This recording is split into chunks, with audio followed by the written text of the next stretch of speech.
quracdaas maran oo wax joogala iyo wax daaqa iyo wax dega ayaad isku haysataan waa nugu yaryihiin kii horena waa bannaanya tacsiyaad ku wada jirtaan guryihiinni adduunsan dhibna uma aragtaan welina mid kale sii dishaana rabtaan dhallinyarada dhimanaysa miyaanay taariikhda aqoonin oo aanay ogeyn abtiyaashood iyo adeeradood meeshay ku dambeeyeen miyaanay ogeyn shalay kuwii dagaalkii magaaladan ka galay oo dhintay xaggee jiraan maantadan aan joogno shalay kuwii galay xaggee jiraan kuwa dhaawaca ah oo isbitaallada yaalla maxay ku dhaawacmeen kan dhintay muxuu helaa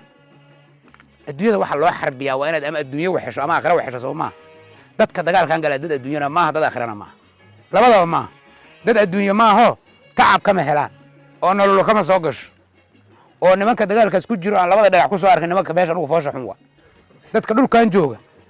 nimanka ugu caataysan oo ugu rafaadsan oo dhibka ugu badan ka muuqda waa adduun halkaas ka jooga aakhirana cadaab uu ka jooga waa kii halkaas noogu sheegayo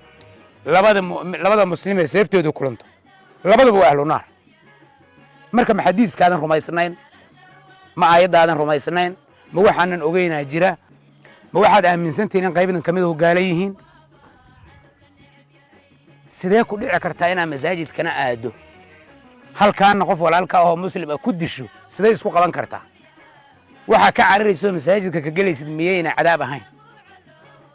maxay yihiin waxa masaajidka loo galay horta masaajidka waxa laga rabaa masaajidka soo ilaahay naxariistiisa laga marrabo war ninka ragaya galabta inta go'aan qaatay yira colaadaas anaa go'aan ka gaaray anaa geesi anaa banaanka taagan qabiil ma ahi fidna ma rabo muxuu ka baqa miyaanay ahayn wuxuusan aaminsanayn ilaahay ballanqaadku u bixiyay inuu run yahay ilaahay ballantu qaaday inay run tahay miyuu qofkaasi ka shakisayo wuxuu isleeyahay xasniyow mise ballanta ilaahay waxaa kala weyn warka shaydaanka iyo muuqaalka shaydaanka oo aan natiijada lahayn waxaan idiin sheegayaa ilaahay uu og yahay labada dhinacba waa la socdaa waxaad isku haysataan been waa propaganda waa been waa waxaan la taaba karin waa waxaan galabtay haddii faraha looga qaado qolo kasta waxa ay dalbanayso aan wax ugu soo kordhaahu jirin wax uga halaaba maahan waxaan ogahay waxa isku haysataan maanta qoladii faraha laga geliyo hal natiijo ay caaw loo hoyanaysa ma jirto hal xabo loo hoyanaysa ma jirto waxa isku haysataan raganimo waa oo shaydaan qurxiyo shaydaana qurxiyo waxaan ogahay intiin halkaan fadhisa oo qabiilada ka socda mid kastoo idin kamid ah waa dhibane gurigiisa tacsiya ka jirto si dadban iyo si toosan labadaba ninkii ka dhintay nin maanta dhihi kara jihaad uu ku dhinto janno jira ninkii uu raganimo iska dayayo oo rabo inuu warka iska leexiyo waa dhihi kara ama rabo inuu wiilal kale ku qaldo kuwa kale rabo inuu qaldo si biri dagaalka u galay kaas wuxuu ninkaas rag dhalay ayuu ahaa reerku u dhin guriga reerku u dhis ninkii waa dhintay guriga reerku u dhis biilkii ilmihiisa reerku u qoray masaajidkii u sadaqeeyeen sharaftii ammaantii uu yeeshay walaalayaal waxaan ku noolnahay camal shaydaan oo been lagu qurxiyay waa geesiga maanta meeshan ay u baahan tahay nin shaydaanka hortagi kara waa nin shaydaanka ku hor ordi kara ma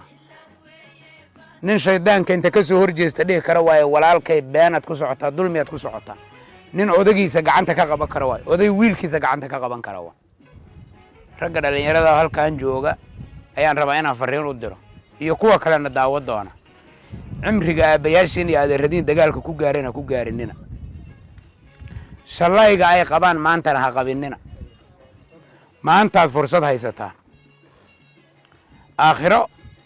cid lagu soo ammaanay oo qabiil u dhimantay haddaa ogtihiin ku dayda waa okay waa fiicanta qof qof qabiil u dilay laleeyahay alla ninkii hebel ahaa jannadii meel fiican inta aayad loo helo sheekh aayad kor saari karo waa fiican tahay wada hawsha niman guriga ku helay oo ku tacbaday oo ku xoolaystay oo ilmahoodii wax ku barteen haddaa aragteen wada hadday beddelkeeda toy qoomama tahay oo hooyadii wiilkeeda dhintay ooynayso oo adiga walaalkaa waaye ooynaysid oo midka cuuriyaankaa shallaysan yahay maxaa jidkan ugu socotaa waxaan rabnaa bini aadam noolaan nahay caqliga iyo dareenku inuu na hogaamiyo ummadda ilaahay wuxuu garashada u siiyey inay go'aan ku gaarto waxaan aaminsanahay marka qabiilinta isku yimaado uu ku tashado aan reer hebel ku duulno waxay ku ballameen aan caqliga iska qaadno aan been isku sheegno ku heshiin